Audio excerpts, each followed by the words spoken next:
and welcome back to the channel. Today we are going to be talking about Real Housewives of Miami season 7 episode 2. I cannot say it enough. I love my girls. I love my girls. I don't care what anybody says. They are the best housewife franchise for me, just because it's no bullshit. I feel like they're really giving us what we want in housewives without taking it too far, right? No one's being ignorant. No one, well, you know, we know how Martina and Julia get down, but they're not being ignorant on the screen, okay, for us to see. I just love it. But first things first, let's get into the Larsa and Lisa of it all, because listen, Larsa really cannot help herself. She cannot. Her son told her, I really don't want to do that. I don't want to do the housewives things. He didn't say do the housewife thing, but he said, can you not? Because this is work for me and I don't want to be a part of or talk about that. What does she continue to do? Talk about Lisa and Jody and her feelings. And you know what killed me for real is that she sits there in front of the confessional and says, I would do anything for my kids. Absolutely. One time, Preston forgot his homework at school. I got into my Ferrari. Why did we know it was Ferrari? I don't know. And drove to his school and paid the janitor and got his homework done, got his homework for him so he could do his homework. Okay, that's one thing that to do for your kids. Is it outlandish? No, it's not. I think something that might be a little bit more simple is just, again, not making his fashion show debut about you and your housewives bullshit. Or you and your ex-boyfriend that was friends with, who is the son of somebody that our dad used to play with. Like, we could do those things, but nevertheless. Now, where I think Larsa and Lisa are both ridiculous is when they were shocked that they were not only on the same flight, but in the same van. First of all, y'all are well, not Larsa and Lisa, but Preston, Larsa's son, and Lisa are walking in the same exact show. The same exact show. Coming from the same destination, Miami to Milan, okay? Of course you're going to be on the same flight, and of course they're going to send the same car for you. I bet you're staying in the same hotel as well. Duh. And for me, honestly, somebody will always win me over by being the slightest aware of their surroundings and considerate of other people. If you ask me, Lisa Hochstein was more considerate of Larsa's child, Preston, than Larsa was, right? Because when things started kind of getting a little heated in the van, she was like, okay, can we not? Like, Preston is right there. Larsa just keeps on going. Mind you, Preston done told Larsa he don't want her to do this and he don't want to be a part of it. And then also, Lisa had enough sense to be like, I'm really sorry, Preston. Like, we don't want to do this in front of you. Larsa just keeps going. And then there Larsa goes again, saying stuff that is just nasty spirit on that lady, okay? Because last year she said when it was Gertie telling her she had cancer, she said like, oh, I can't remember exactly what she said, but I know it was nasty, all right? This year, when Lisa's like, listen, I have a lot going on with my dad, I have a lot. Is Lisa possibly using that as an excuse to not talk to Larsa at that moment? Probably. But again, Larsa's son was in the car, right? But then Larsa opens her mouth and says, if your dad's dying, then why are you even here? Let me tell y'all something. I have a strained relationship with my dad. Honestly, I say strained, and that's being generous, okay? We don't talk, for real.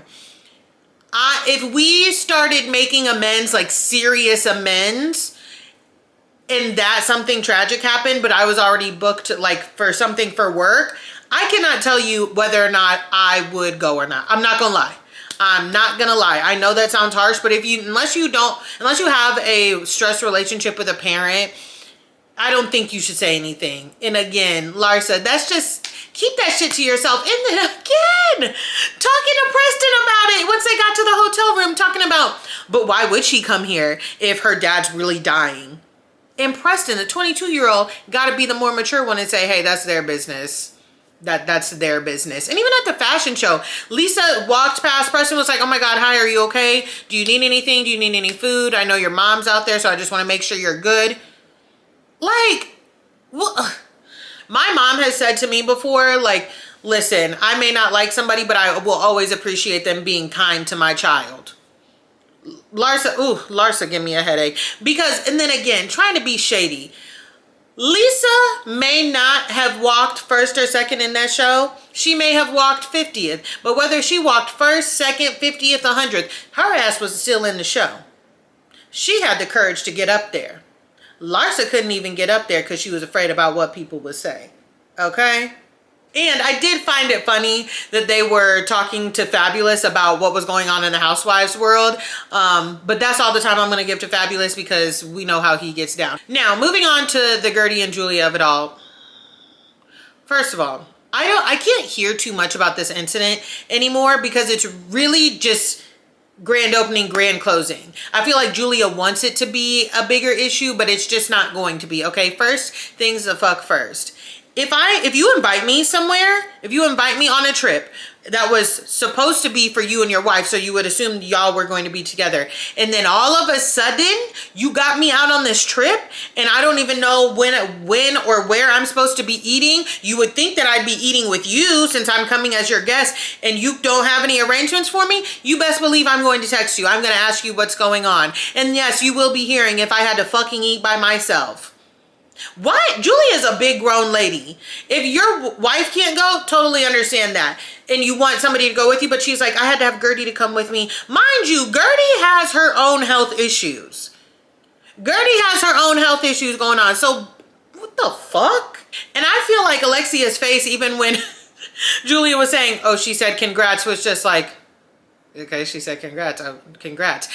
Even when we see the Zoom call, she says, Gertie was supposed to be in, she couldn't get in. You are the host, are you not? Are you not the host? Did you not send out the link? Get her in. If Gertie couldn't get in, it's somehow, some way, it's on Julia, because the call is Julia's to own, right? She said who I want on the call. She sent out the link. She was like, hey, I want to tell y'all something. I'm still so fucking confused to why she could not say, I'm sorry, my friend, I wanted to like tell you on this call. I will call you. You might see it in the press though, like, but I still am going to give you a call. What's wrong with that? And she's like, I had the boys in my hand. Put them in the crib. When you put them down, finish what you're doing. I totally understand being busy.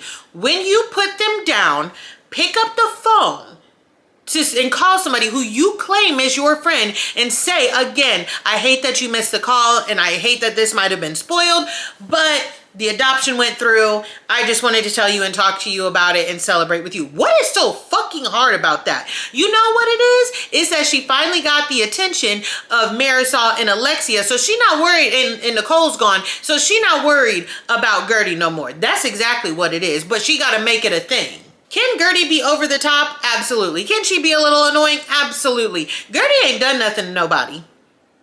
Gertie has not done anything to anybody. And I'm going to say this too. All of these women on this franchise are over the top. All of them are dramatic. That's why I love them so much. Okay? They all are. Gertie ain't done nothing that's any different than anybody else on this show. Okay? So that's really what irritates me when people get to talking bad about Gertie. And lastly, Alexia, my love, my love. Okay, don't like that she didn't invite Gertie and Adriana to the dinner. First things first, Adriana, I understand. Gertie ain't done nothing to Alexia. She has not done anything. Your friend Julia is beefing with her over some nonsense. However, talking about this dinner, Alexia, I really hope you don't ever give up your spot on this show for Todd. I don't have to sweeten my delivery to make it work for Todd. That's what Alexia needs to say to Todd. Because first things first, this is all male ego. This is all male ego. He thought he would be able to fool America, the housewife franchises, the same way he fools everybody in Miami. Alexia let it fly. She said, all this shit is rented. All of it's fake. Now, here's my thing. Much like the whole Paige DeSorbo and Craig thing, so what you're saying is everybody was correct about you. Nicole was correct about you. Adriana was correct about you. It was all fake. But you spent so much time huffing and puffing and cussing at people, trying to protect your man. And like, I get that to a certain extent. We all want to protect our partners. But they made, like, Paige, in this case, Alexia, made other people out to be their scapegoats to make the public think that they were lying. They were not lying. But I could have told you that Todd was not going to want to get back on this show after 2 videos he posted. Remember when he posted that whiteboard video? I can't remember what he was putting on that whiteboard for us. He was trying to teach us something. It was very awkward.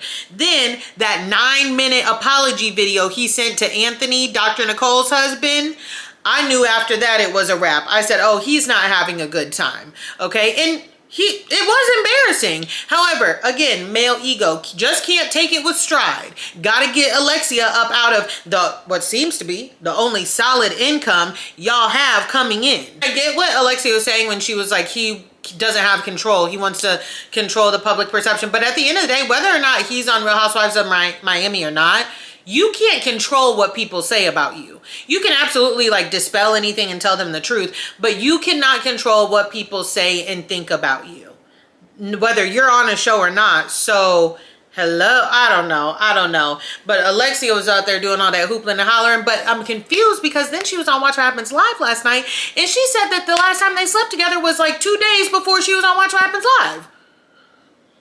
What? You were talking to talk? What? Why we can't walk the walk? I highly doubt Todd is out here slinging that ding-a-ling like that, girl. Like, we have to introduce some shame, okay? And I feel like Marisol is trying. Speaking of Marisol, I completely understood when she was like, she is angry with Todd, and when she's with Todd, and I get the brunt of that because she's the closest person to Alexia, but couldn't be me. Now let's talk about the end of this episode, okay? Where we see Larsa at dinner showing everybody Jody's pupils. While, like I said in the last recap, I don't believe that Jody was only enjoying air conditioning in that room, right?